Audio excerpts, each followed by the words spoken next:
Fort Bragg is home to the 82nd Airborne, and what many people do not realize is that over a quarter of the training needed by these airmen is handled by one Air Force unit here on base. Now the Air Force is threatening to eliminate this wing. Coming up, I'll look at the history of the unit, how the Air Force plans to support Fort Bragg in the future, and how local leaders and North Carolina's congressional members are trying to save the unit. I'm Jeff Smith, and this is The Fight for the 440th.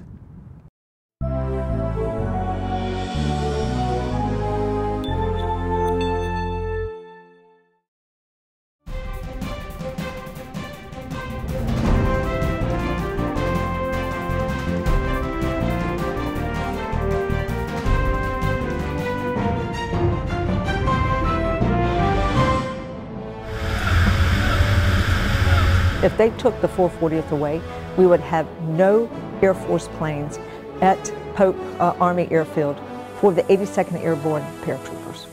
When you look at how we train, we like to say you need to train the way you fight, and we fight as a joint force. So it's absolutely critical that we continue and maintain a level of joint training. National security is our #1 issue. Of all places in the world, why would we take that capability away from Fort Bragg?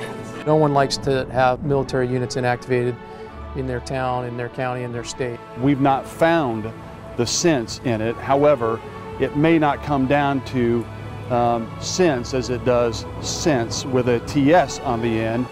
Hello and welcome to this North Carolina Now special on the 440th Airlift Wing here at Pope Army Airfield at Fort Bragg. I'm Jeff Smith, and in this special we'll talk about the history of the 440th, how the Army uses this wing to train, as well as the proposal to deactivate the 440th.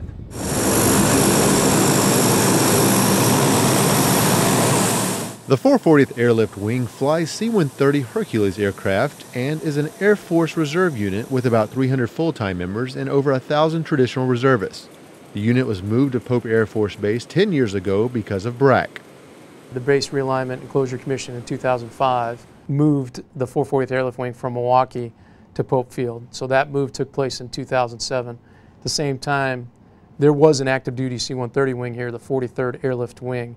BRAC also directed the closure of that wing or inactivation of that wing, and kind of the replacement was the 440th Airlift Wing. The big part of BRAC was Pope Air Force Base was then inactivated and it became Pope Army Airfield, part of Fort Bragg. The 440th return to Fayetteville is a bit of a homecoming for the unit. The 440th Troop Carrier Group was founded in 1943 in Indiana with 52 C-47 Skytran transporters. The group began training the Army paratroopers at Pope Field at Fort Bragg to prepare for battles during World War II.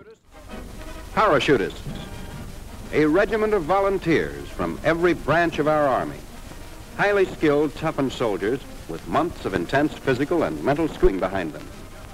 The 440th also worked with the 82nd Airborne during the war, dropping paratroopers and the 376 Parachute Field Artillery to a drop zone in southeastern Holland for the mission known as the Bridge Too Far. The 440th also played a crucial role in the Battle of the Bulge as troops continued to push into Germany to end World War II. Well, it's always important to keep our history alive so that we learn from our history. And what's so wonderful about the 440th is that they had the history here at Pope, 60, 70 years ago, which is absolutely amazing for them to be back here and continue serving and continue accomplishing the mission to our nation. After the war, the 440th Troop Carrier Group returned to the U.S. to be deactivated. In 1947, the group was reactivated as the 440th Reserve Troop Carrier Wing in Minneapolis, Minnesota.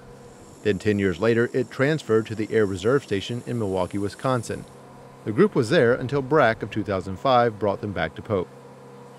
The mission of the 440th at Pope is to train with the Army for troop and equipment drops, as well as air medical evacuation around the globe.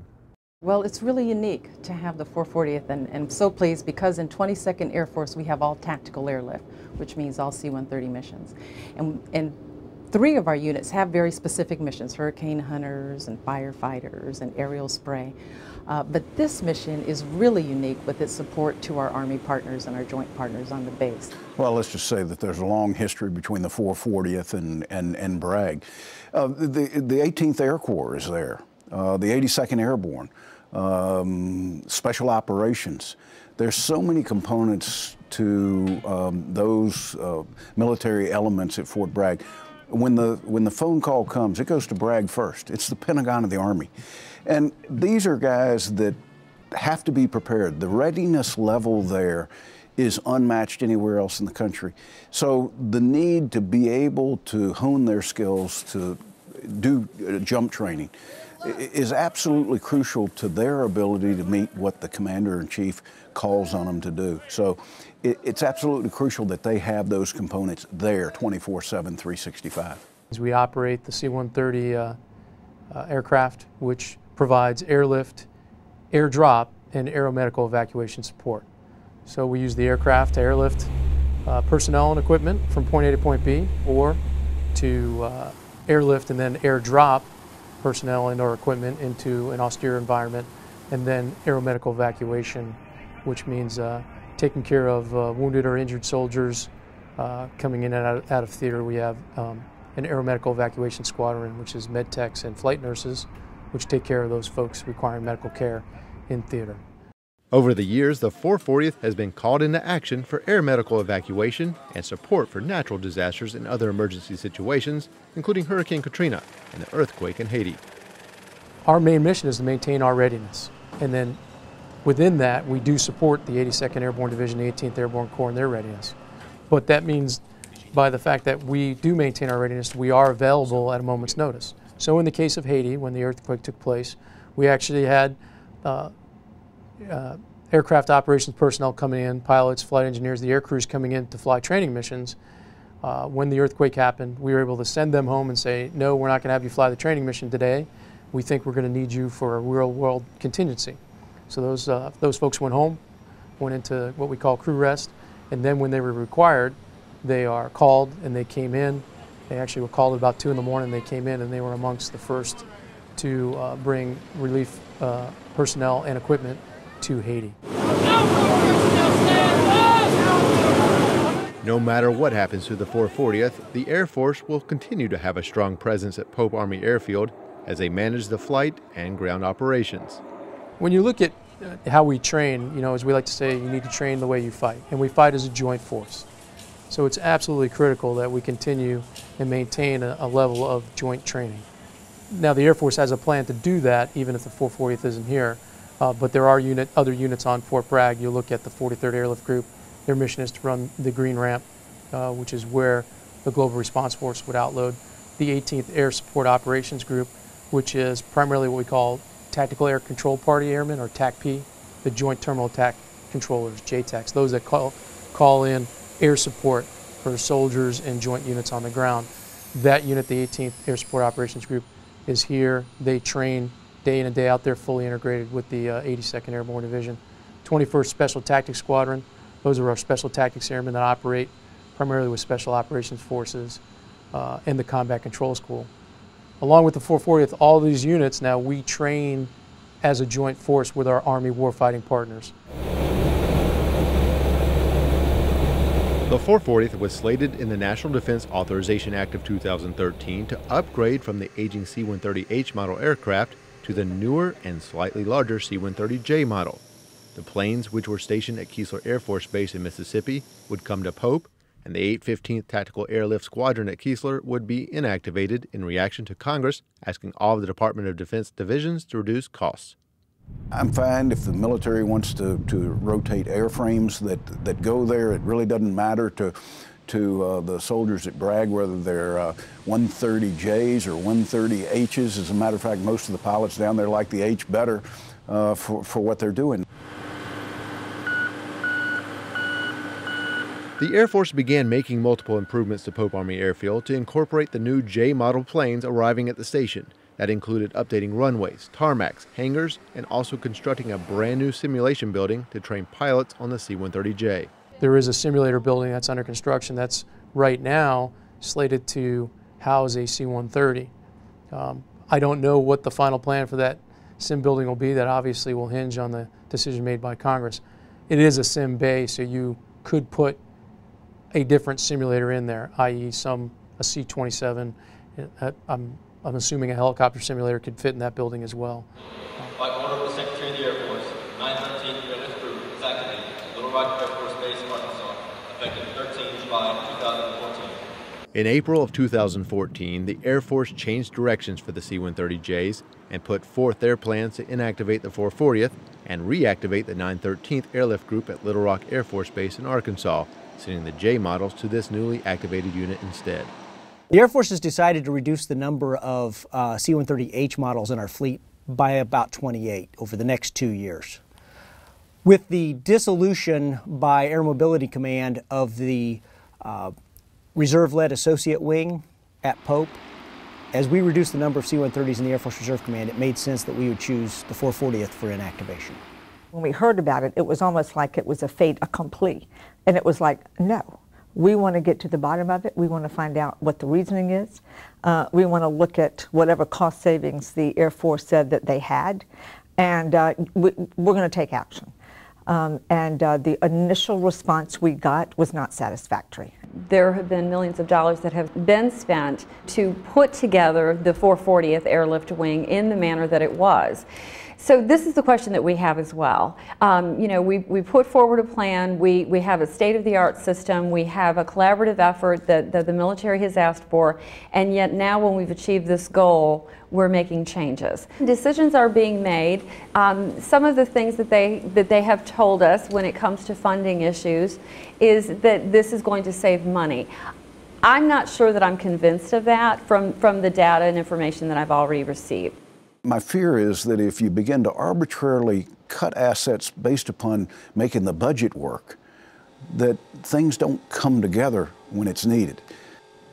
The ability to have a relationship with a lift component that can adjust their schedule to meeting the needs of when the actual jumpers can jump is crucial to their readiness. We can't have a capability where we have to, what I was explaining a little earlier, where I'm totally dependent on outside assets coming in here to train and fly us for training. Not, again, not as you heard General Skin, not to fly us out of here to deploy, but to fly us around here for training. If we take that capability away, at the headquarters of the Contingency for Joint Forcible Entry, Joint Task Force Headquarters, Contingency Operations, this is the epicenter for that. And I said, of all places in the world, why would we take that capability away from Fort Bragg? There's tremendous benefit to having the 440th co-located with the 82nd Airborne Division and their subordinate units because they do need that jump training, that airdrop for heavy equipment, all of those things. We're right here to be able to provide that. That goes back to that readiness piece where our job is to maintain our readiness. Obviously they maintain their readiness, and we're able to provide, we provide about 25%, 23 to 25% of the airlift, airdrop support for the 82nd Airborne Division on a year-in, year-out basis. Well, I know that our leadership makes cuts for a reason, and a lot of deliberate thought goes into them, and so we trust that they're making the right decisions for all of our forces, airmen, soldiers, sailors, Marine, Coasties, to make sure that we best serve our nation, that we're placed where we should be placed, so that we're cost-effective for our nation's taxpayers. We have to have tremendous confidence in the leadership of the Air Force who arrives at these kinds of decisions. But that doesn't mean that we have to accept the decisions that are made. What I would argue is that when you do have America's ready force, the 82nd Airborne, who do have a dependency on ongoing training and a rapid response platform where they are ready at a moment's notice to deploy anywhere in the world, that having weather contingencies to fly aircraft into this location and all of that seems to not make a whole lot of sense. We've not found the sense in it. However, it may not come down to sense as it does sense with a TS on the end. In December 2014, Senator Kay Hagan was able to get legislation passed through Congress to put a hold on the Air Force's actions of moving all C-130 model aircraft until a review of cost savings could be presented to Congress that showed a need to inactivate the 815th and 440th airlift wings. The national security of our country is first and foremost in that sphere. And that's why I'm asking for the Air Force to give us an accountability to a cost-benefit analysis. And we have not seen that. Or what we have seen doesn't answer my questions, and it certainly doesn't justify moving the 440th. Right now we're to a point where we need to look at what are our assets and how can they best be used. And if that's applied, it really doesn't matter what the number is or whose reserves are there. Those aircraft are needed at Bragg. I understand the funding is essential, and one of the issues that has been raised is, right now we have replaced the sequester dollars, but come 2016 we'll be revisiting that issue as well. So I know that there are things that are happening within the Pentagon and the DoD to make sure that they are coming up with the accurate numbers, but let's not look at numbers alone. I think we have to be willing to make sure that we are moving forward with a plan of action that will work and that we will have a military that's ready. Many of the supporters of the 440th felt that the congressional intervention had given the unit more time. But in February 2015, the Air Force held a clearinghouse for the 1,000 reservists that are part of the unit, which was allowed since the congressional mandate only referred to holding tight on the aircraft, not the personnel. The Air Force still plans to inactivate the 440th, and the plan is to have that done by the end of this fiscal year, which is the 30th of September of 2015. So obviously Congress wants a review of the report that the Air Force is required to submit before transferring any aircraft, but because of the fact that reservists do not get permanent change in station orders, we're in a position where we need to start helping our reservists find new positions, and that's what we're doing, and that's what this traditional reserve clearinghouse is about. So what will happen if the 440th does inactivate and the planes are removed from Pope? First, it will mean that there's no longer a full-time Air Force Air Wing on base. It does not mean that the Air Force will not still have a presence on base, and Pope will continue to be a very busy landing field, as the Air Force plans to bring planes in from outside bases to cover the Army's training requirements. They're not the ones that haul us out of here when we go to a crisis, but they are the ones that day to day give us the readiness and training capability for our EDRI, which is our emergency deployment readiness exercises. It helps us augment other training capabilities, and it does things even from a technical perspective. As I mentioned the Jumpmaster course, there's a portion of that course that you have to do actions in the aircraft. They allow us to use their aircraft to fill those voids. Otherwise, we have to compete with the JAT process, which is across the entire DoD, where you have to bid for aircraft, and there's a point scoring system for that. So they help supplement that by having those aircraft here. If they weren't here, and every time we had to compete to bid to wait for, again, aircraft coming in for not on the deployment piece, but on the training piece, that's what's so critical. So a quarter of that may seem comparatively small, but in reality, it's a huge chunk day to day. There will be an impact, of course, because maybe that day-to-day presence won't be here, but know that the Air Force is committed to making sure that the Army is still able to accomplish their mission, whether we have to fly aircraft in here to accomplish the mission, and of course, we'll make sure that the Army is taken care of. Having the 440th here also has a large impact on the local economy. The 440th has an overall economic impact of $78 million a year here in the local Spring Lake, Fayetteville area. Obviously, since we're a reserve unit, many of our reservists live and work in the community here in North Carolina. About 900 or so of our reservists actually are residents of the state of North Carolina. Not all live here. Some of these Air Force folks travel into the community to fulfill their commitment because they are part of a reserve wing, and that's an important notation. But when they do come into the community for their monthly training, to participate in exercises and drills, they're spending money while they're here. And that has a reciprocal economic impact on this entire region. At a community meeting in Fayetteville on February 23, 2015, 18th Army Airborne Corps and Fort Bragg Commander Lieutenant General Joseph Anderson addressed regional business leaders about how Fort Bragg and the 440th work together and how painful it will be for the Air Force to pull their on-base air wing. So a very painful thing in many ways, from our perspective, from an operational readiness perspective, but from a reality perspective in terms of income, jobs, and future. So a powerful thing, but just defies logic how the nation's premier installation is losing the wing it has, and the Air Force thinks they can support us like they do Fort Benning Airborne School, where they rotate air crews in and take you out and go, and then they go away. But the things that Jim and his team do to cover us and really help 82nd in terms of everything from how we get jump masters qualified to how we fulfill training exercises, if they go away, we're in hurt loss. A big hurt loss. The 440th has had a couple hundred members register for new assignments through the clearinghouse now, and the unit has changed its position of readiness because of the impending inactivation. From a readiness perspective, we are what the Air Force calls in conversion, so we no longer have a readiness requirement. What we do is continue to train our airmen just to keep their skill level up, and we'll continue to do that. We've obviously had to reduce our operations and our training, but that's what our focus is going to be, on training our airmen in their core level skills, not so much on combat readiness. Well, already outside units are flying in, and so that mission set is already ongoing right now. The day-to-day presence, of course, would be a factor. However, the Air Force has pledged itself to assist the Army, and so we would just bring more aircraft in. We think over the next couple of months we could get to a point with the number of people at Pope that will make it very difficult to restart it. That's why we've said we've got to get an answer fairly quickly. The question is, will we extend past March while that study's done? And I'm hopeful that we can work with our military leadership to accomplish that. If we can't, then it means that Congress legislatively has an opportunity to affect what the Pope airfield looks like and whether there's a permanent lift capacity there. After months of asking Secretary James to explain the deactivation of the 440th, North Carolina's congressional members finally got a chance to sit down with her in March of 2015 to get answers.